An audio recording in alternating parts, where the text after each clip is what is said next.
croyez-vous tous, Jésus nous aime tellement qu'il nous a donné l'évangile et nous sommes devenus ses justes disciples. Et pour enseigner le véritable évangile de la rémission, Jésus a lavé les pieds de ses disciples. Jésus a lavé les pieds de ses disciples pour leur enseigner ainsi qu'à nous que tous les péchés du monde, tous les péchés que nous commettons au cours de notre vie ont été entièrement effacés. Lorsque Jésus a été baptisé, a versé son sang sur la croix, et nous remercions Jésus par son amour et pour l'évangile de la rémission. Jésus nous a enseigné deux choses en lavant les pieds des disciples. D'abord, il leur a appris que tous nos péchés avaient été lavés par l'évangile de la rémission du baptême de Jésus et de son sang. Tu ne le sais pas à présent, par la suite tu comprendras.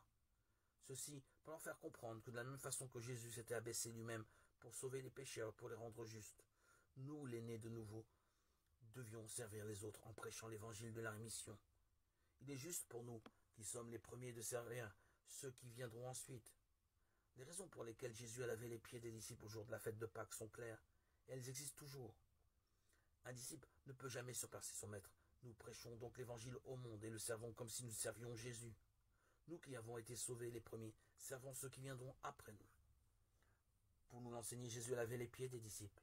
Ainsi, en lavant les pieds de Pierre, il nous a prouvé qu'il était le sauveur parfait, afin que nous ne soyons jamais trompés par le diable. Vous pouvez tous être sauvés en croyant l'évangile de la rémission de l'eau et de l'esprit. Jésus a lavé tous nos péchés, par son baptême, sa crucifixion et sa résurrection. Mais seuls ceux qui croient en son évangile peuvent être sauvés, à jamais du péché du monde.